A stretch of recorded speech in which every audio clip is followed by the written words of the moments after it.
the show that talks about all the ways the government is ripping you off. Broadcasting live on Facebook and YouTube from an underground bunker deep within the jungles of Mexico. I'm Dan, Taxationist Theft Berman, former candidate for President of the United States, currently in the race for Governor of Texas. And today I've got a very special guest, Nugg Wildstar, a good friend of mine. We go way back in the Libertarian Party. He actually goes by Governor Wildstar, and it's an interesting story how he explains that. I'll let him explain that once we bring him on here in just a minute. But really awesome guy, and he's coming from California. Well, I guess I'm coming from California too, but he's actually still in California. I don't know he's lost his mind. But he's going to be telling us about everything that's going on over there, the craziness in California, what's wrong with it, how we fix it. It's going to be interesting. But, of course, before we get started, I want to ask for your support. Head on over to taxationistheft.cards. Pick yourself up a hat or a T-shirt or a flag or any number of the amazing products that we have over there. All of your money helps to go fund our counter-propaganda campaigns so that nobody believes the IRS or the NSA or the CIA or the FBI or any of their lies, because that's all they do all day is spread propaganda. Anyways, with all that, on to the show. Nugg, welcome. How's it going? Incredible. Thank you so much for having me here, Berman. I caught you mid-puff there. Just getting ready for the interview, you know what I'm saying? It's not Corona. Not Corona. I don't think smoke coming out of your mouth is a symptom of coronavirus, but damn it, I could see the virus. I could see the virus coming out of his mouth. Man.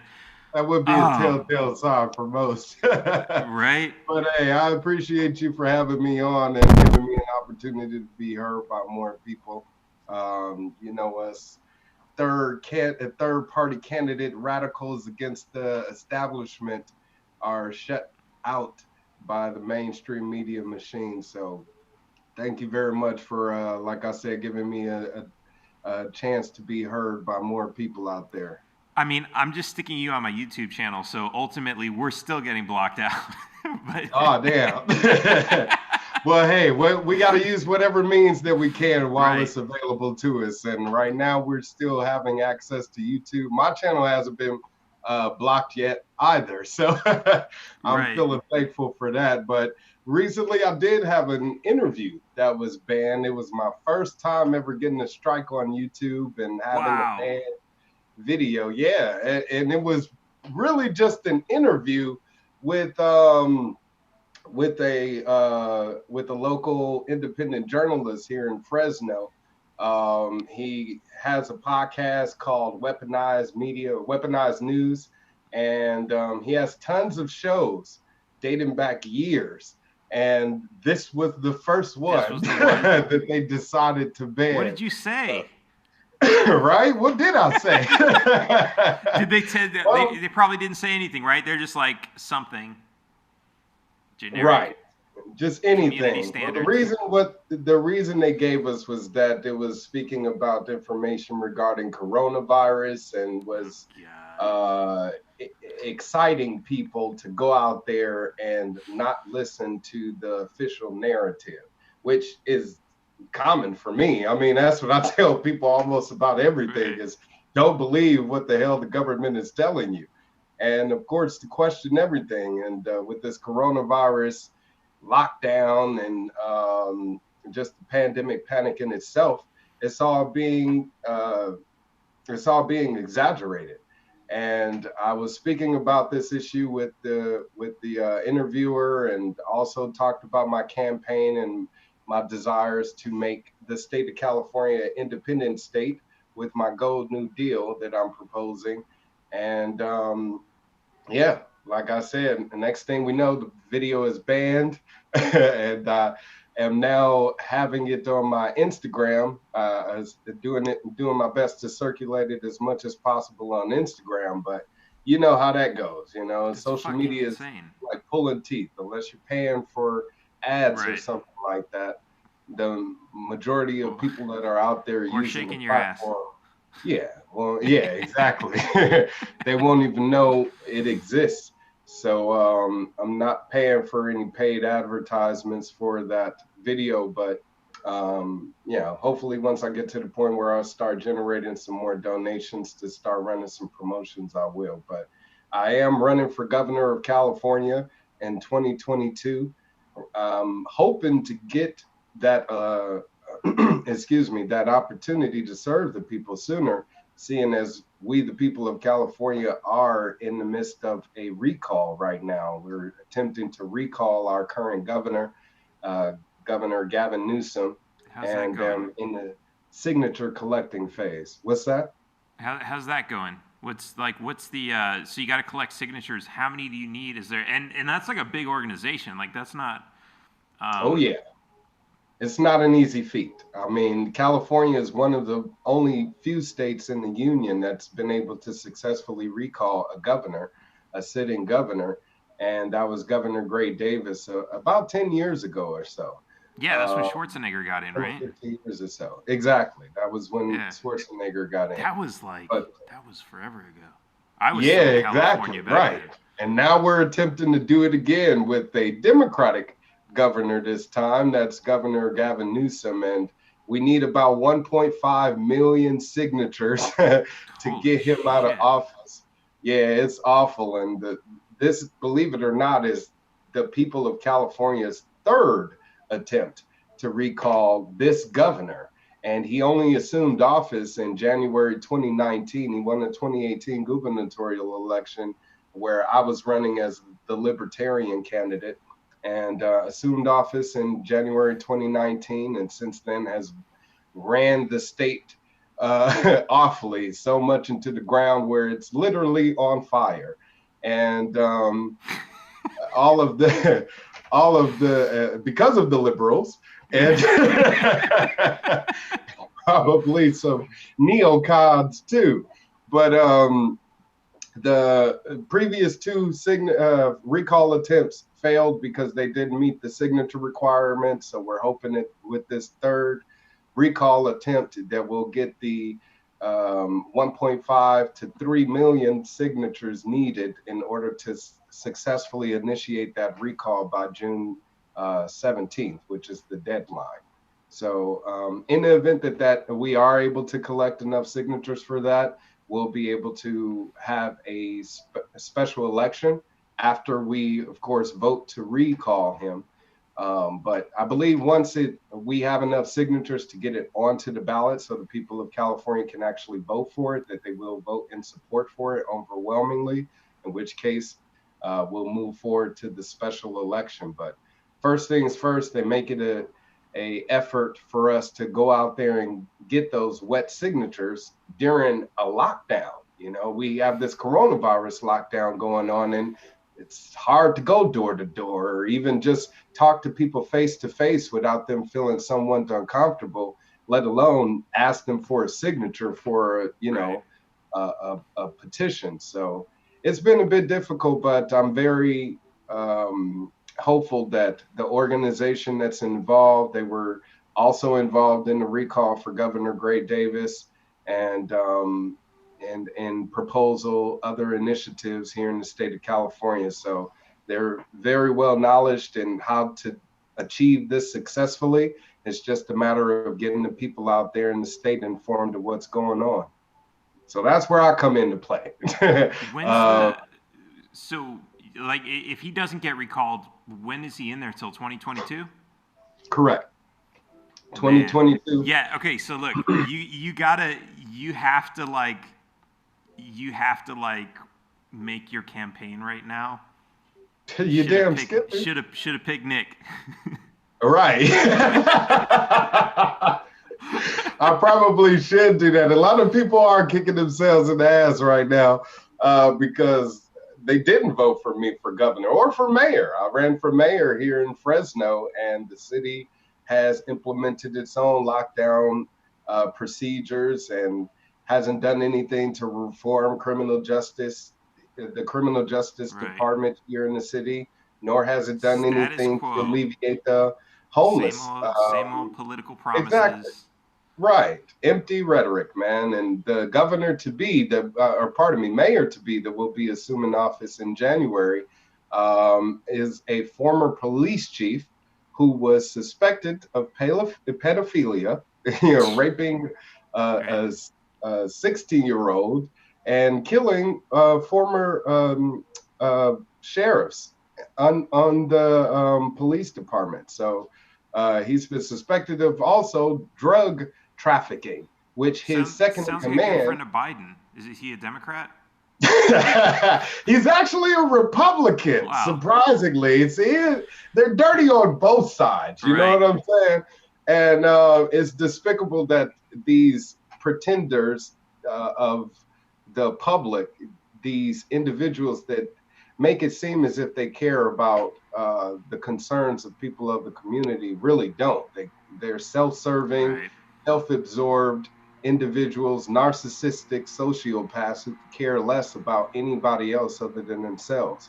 And they've proven it with their past, with their history. It's just unfortunate that we, the people, don't pay too much attention to their political history until we actually get into the voting booths, or sometimes not at all. Yeah, I was It going to isn't ask you, like, until afterward. why do you think that is? Why do we keep up? Why do we keep on ending up with these sick fucks in office? I don't know what I else to call believe them. it has a lot to do with us being ignorant.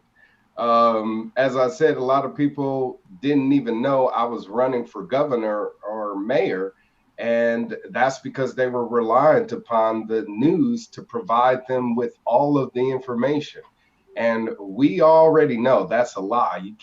You shouldn't be reliant upon the news or expecting them to provide you any information of substance. It's usually just a whole bunch of sensationalized stories all across the country that they put out there and use as entertainment ways to get us riled up as individuals and angered about society, to where we fear each Right. other.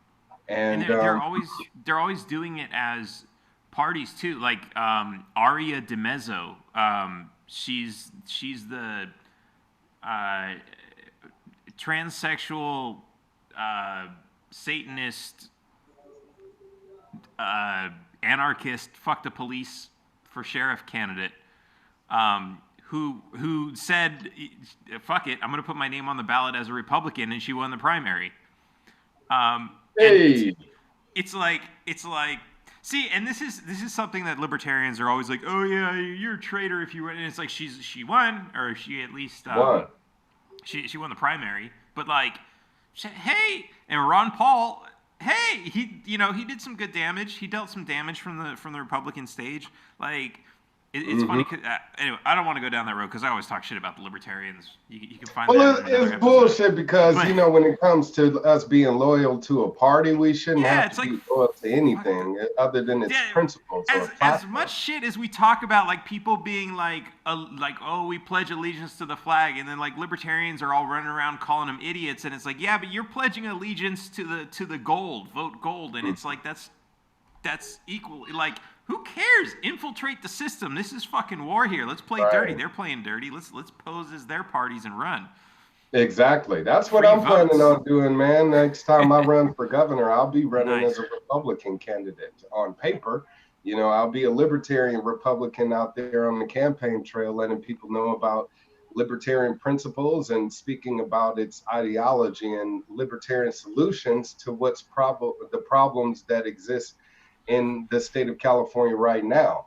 But when people go to the voting booths, they'll see me on the ballot as a Republican. And we do have lots of libertarian Republicans out there, like Ron Paul, like you said, Justin Amish, Tom Massey, excuse me, and a growing community of others where they to have an opportunity to get elected, but we have to be smart, and people are dumb. Unfortunately, we got to take that into accordance, and people are haphazardly voting when they get into the voting booths. They don't know anything about any of the candidates. The majority of people don't know anything about the candidate other than their name. and will vote Yeah, for them that's based on tribalism, red or blue. Are they a Republican or Democrat? And that's it. So yeah. we have to play into that to some degree if we are wanting to win, because we're essentially trying to break into the system by fixing a broken system. And people aren't going to do something new. We have to infiltrate the system and then, show people how what we're offering to do as libertarians are actually viable solutions, and then people will be more supportive of libertarian candidates altogether at that point. But Right. when I run in 2022, I will be on paper as a Republican. Awesome, man. Well, I can't say anything bad about that. I know that plenty of libertarians will, but I'll happily tell them to go fuck themselves. Same um, here. yeah, I mean, look, guys, like it's. I know you get it. It's your favorite party, but at the end of the day, it's like, I mean, look, if if you're able to pull it off and get the Republican nomination, Mm, you'll be able to debate the Democrat. That doesn't happen to libertarians. Like the media knows, oh, just avoid those fucking libertarians. And like, who know? Like, okay, conspiracy or not, I'm not going to get into it. Whatever the reason, they're avoiding libertarians. That is an undeniable fact. absolutely. But if you can And get it, yeah, I mean, you're that's what right. Ron Paul did. Ron Paul dealt so much damage just by being on the fucking stage in the Oh yeah, primary. So, and it wasn't about he didn't win. It was about he reached a lot of people and changed their minds. And I've said this a million times. That's how we win. It's not by getting somebody into the office of the government that we hate. It's changing the minds of the people to see that the government shouldn't exist or shouldn't have all the power that it has. exactly. That's how That's I the way got to. won over. I mean, before before I was introduced to Ron Paul back in 2008, I was really just anti-government, anti-political. Just I didn't want to have anything to do with politics being involved in it, because I kept feeling like my vote was being thrown away. If I vote for the Democrat that I supposedly love, they get into office and they screw me, and screw the system and screw we the people, just like Obama did. He was the last Democrat that I voted for, and after that had started to vote for Ron Paul and other third party candidates that I felt like more aligned with what I was desiring from my community. And it's unfortunate that we feel like our vote is being thrown away if we vote for a third party, opposed to feeling like our vote is being thrown away if we vote for a candidate that refused to follow through on the campaign promises and or lacks the amount of principle um, uh, that we actually want to see. And it's awful that here in California, or here in the state of California, we have a top two primary. So regardless of any political affiliation, we can have two Democrats, two Republicans, two Libertarians running head to head in the general election because of this top two system. So the primary that I'll be in, excuse me, will be in March 2022. And in the event that I'm able to win over the majority for the Republican Party, whether I get their endorsement or not, I'm still going to be on the ballot as a Republican, because I know it's going to boil down to fundraising and how much money you have in the bank to spend for campaigning. And unless I get millions behind me, they're not going to want to fully rally behind me at that point. But if I and another Republican candidate end up winning the majority versus Gavin Newsom, we could possibly just end up having two Republicans debate come November. And a lot of Republican supporters, conservatives here in the state would love to see that. It's just a matter of them actually getting to the voting booths and making it happen.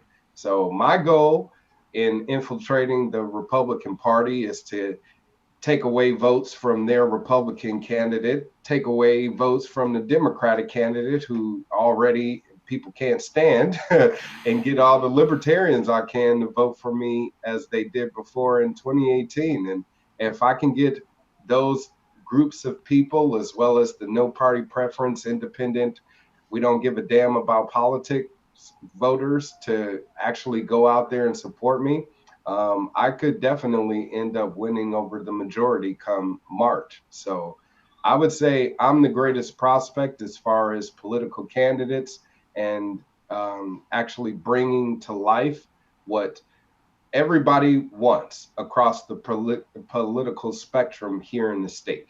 You know, people want to be able to smoke their weed, sell their weed. People want to be able to buy their guns and sell their guns without government being in their And grow their business. weed and print their guns. What's that? And grow their weed and print their guns. Yeah, exactly. And why shouldn't they be allowed to? And we, the people, should be free to do as we choose, as long as we're not harming anybody, you know? And if I'm not hurting you with what I'm doing with my own private affairs, then it should be no business of yours or the government's. And that's what I provide as an option to the California voter. And I think once more people actually hear what I have to offer, and hear what I have to say, then they'll end up choosing to vote for me instead of any of the other candidates.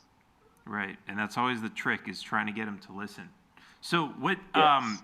How are we on time? Because I know you're a very busy man, and you got things. I'm totally gonna. I got about 15 more minutes to spare, if we may. All right. So and now I lost my train of thought. I got a second hand over here. All right.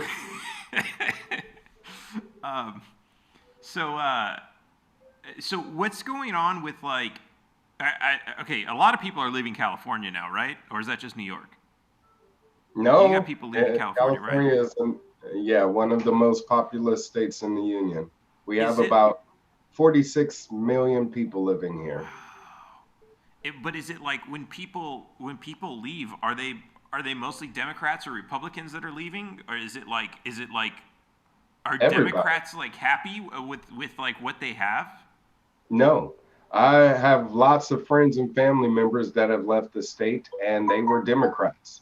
And they didn't vote for Gavin Newsom. Some of them did, but you know, the other ones that didn't vote for him and voted for me feel screwed by what's happening by the Democratic controlled legislative body here in California. We not only have a Democratic governor, but we also have a Democratic Senate, you know, an assembly.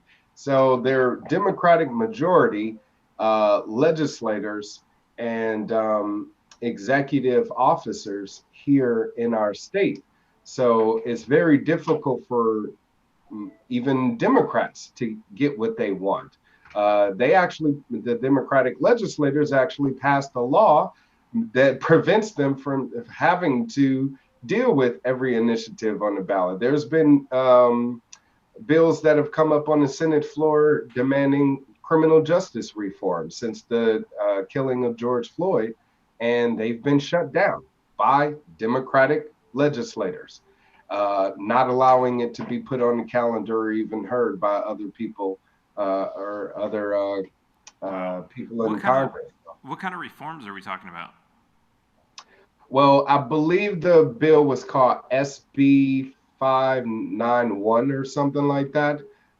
This was to correct the existing bill that we have here in the state of California called the Stephon Clark Law, which basically says that officers aren't supposed to be able to use excessive force without, you know, their lives being in danger. We've seen since the passing of this law over 100 officer-involved killings with, I would say, maybe a handful of disciplinary actions taken towards the officers involved. One of them being recently back in March, before the killing of George Floyd, where there was a man shot in a Walmart. He had a bat He was wielding a bat in a Walmart, and he was shot and killed by a police officer after he had dropped the bat. And we're just now in September where that officer is being investigated about that incident. So who knows what's going to happen from that? He could retain his position since he's been on paid administrative leave since then. And Wow. For yeah, of course. I mean, 6 months? 6 months. 6 months Yes, of sir. getting paid to sit around, pick his nose, and barbecue, killing somebody?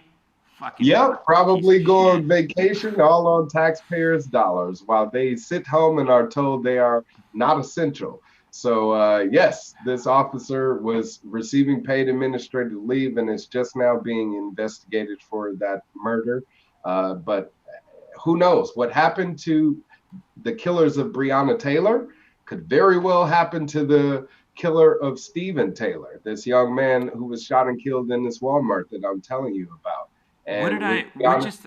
I just read about that. What happened? What happened with Breonna Taylor? That was just today or yesterday. yes, sir, the killers of Breonna Taylor, the three police officers, none of them will be indicted for murder. Only one will be, and he is being indicted for um, posing a threat to neighbors. That's the That only okay, but reason. there was a. I'm remembering what this was because I just saw it and like I think I was distracted at the time, but it was like they were quoted or like the chief of police or something was quoted as saying these guys did everything right and blah blah blah blah blah some shit like that, and it's like they did everything right and somebody who was completely uninvolved in something got murdered, And these are the and you way call that that they're, doing everything right? well, this is how they're being trained. So according to their training, they did do everything right. Yeah, That's I what needs guess to change that's is true. how officers are being trained, what kind of policies that they're enforcing. That needs to be removed, and these no knock raids definitely need to come to an end. You have Rand Paul, another libertarian Republican. He seems more so Republican, but Yeah, he especially did. since endorsing Trump. Yeah, exactly.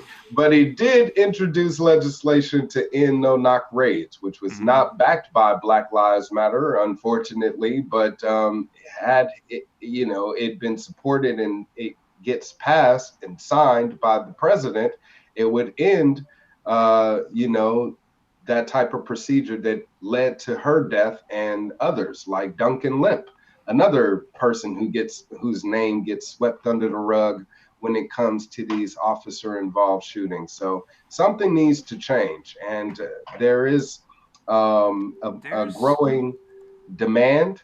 I've been at the forefront of it for the past 10 years. A lot of people don't know it. They sit around like, this is something new. I, as a candidate, have been arguing for change in our criminal justice system since my first campaign in 2014. Check the records.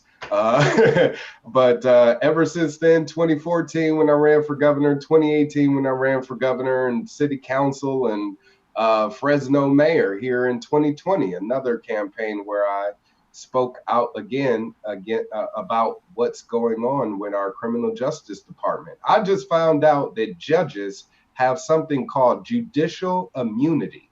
Look it up. So if you want to sue a judge or have them be found liable for violating their oath or whatever the case may be, you can't. They have immunity, so they can pretty much figures. dictate law from the bench, which could more than likely be prejudiced or unconstitutional in any way or a violation of your constitutional rights. And they wouldn't be held liable for doing so because of this judicial immunity. And I don't know who needs to be contacted, the attorney general, the governor, or whoever, to have that come to an end. But I, as governor of the state, would definitely look into that and make that happen ASAP. I want to give a quick plug, and hopefully after the show's over, we'll remember to put this in the notes.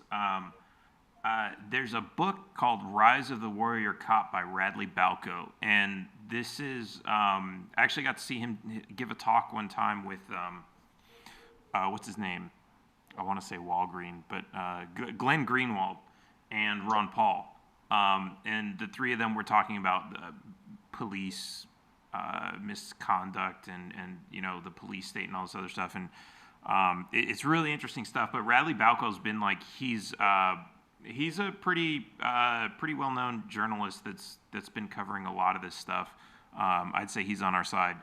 And one of the really interesting things that he points out is that the whole no-knock raid, which was started innocently enough during the drug war, was simply because nothing other than, like, they weren't afraid that they were going to knock on a door and someone was going to answer the door with a gun. They weren't afraid of that. They were afraid that if they knocked on the door, that all the drug dealers would flush all their drugs down the toilet.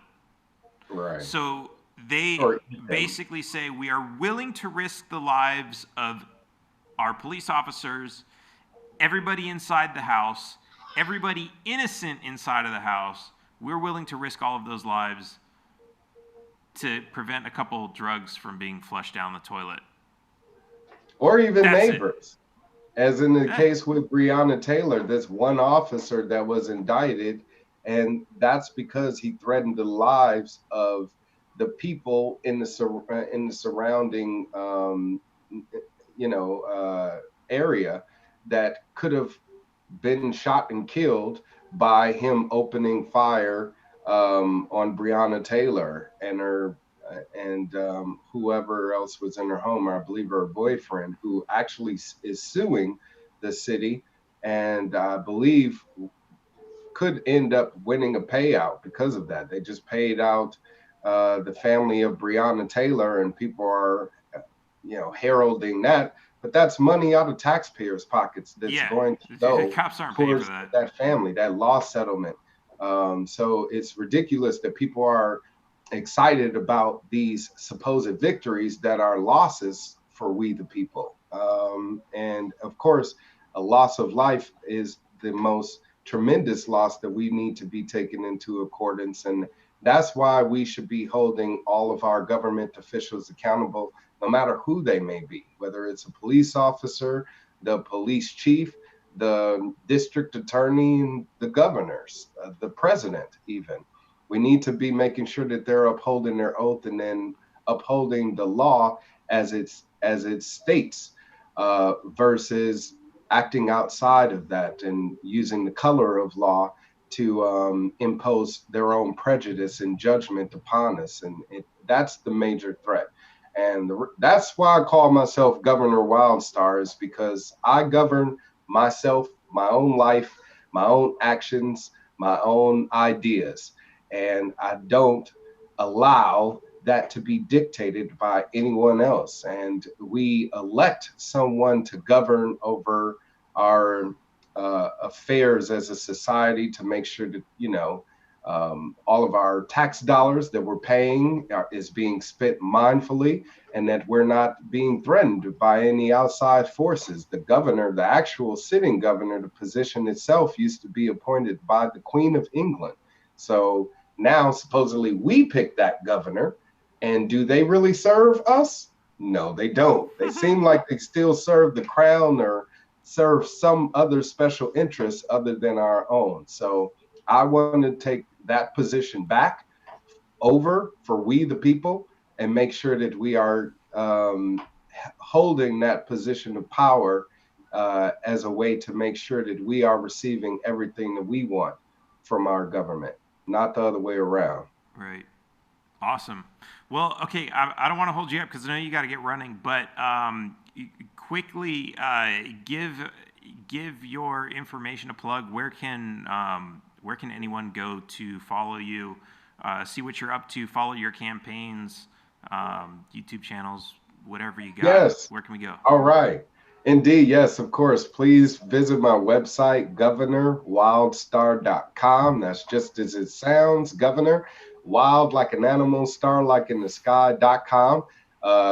Please check out my website. I have all of my information consolidated there from all of my previous political campaigns and putting information there for my upcoming gubernatorial race in 2022. And I'm doing my best to fundraise as much as possible because, like I said, it does take those campaign funds to actually be seen and heard.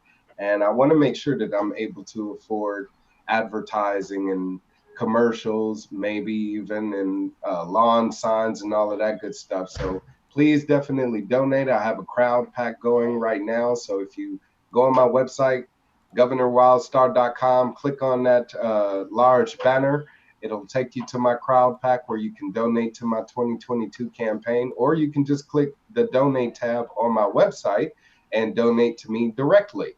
Or if you come out to any of my events, donate to me personally in person or send money to my P.O. box on my website. But also, I've partnered with Banana Belt Farms, who is selling cannabis at a discounted rate. So if you buy any cannabis from Banana Belt Farms and put in the Wildstar coupon, you will make a donation towards me by doing so. So I'm doing my best to kind of create these different avenues where I'm providing merchandising and opportunities for people to make contributions to the campaign and get something in return. But the main thing that you're going to be getting in return is a government that serves the people, we the people, you, the voter, and take back your power. We have to do that. Freedom isn't free, and we have to pay whatever cost that it takes in order to get it back. And I want to bring back liberty to the state of California in its greatest magnitude ever. If you'd like to aid me in that effort, please connect with me. Again, governorwildstar.com. You can hit any of those social media icons, Twitter, Facebook, Instagram, and let's stay connected so we can get this liberty movement full steam ahead. Awesome. All right, Wildstar, Governor Wildstar, it's always awesome to have you on the show. Thanks again for joining us. And of course, head on over to taxationistheft.cards. Once you're done shopping for cannabis over on Nick's page, head on over to my page and make sure you get one of these really awesome hats, a T-shirt, a flag. Oh, I don't have my flag up today. It's over there. You can't see it. Any of that supports this show. It also supports everything we're doing outside of the show. But of course, make sure you subscribe. Share this with your friends if you're on Facebook or YouTube or Twitter. Make sure to like and retweet and share and comment and do all that kind of fun stuff to help make sure that this stays visible in a world where the algorithms are fighting against us and keeping us down. Make sure to help us get that word out. Thanks again for listening and for watching. You guys are awesome. I'll catch you next time. Actually, tomorrow night, we've got another show with Kevin Hale. He's running for Texas House in Texas. So he's an awesome friend that I've known since pretty much since I got involved with the Texas LP. So he's going to be on tomorrow night, so make sure to tune in for that. And I'll see you next time. Taxation is theft.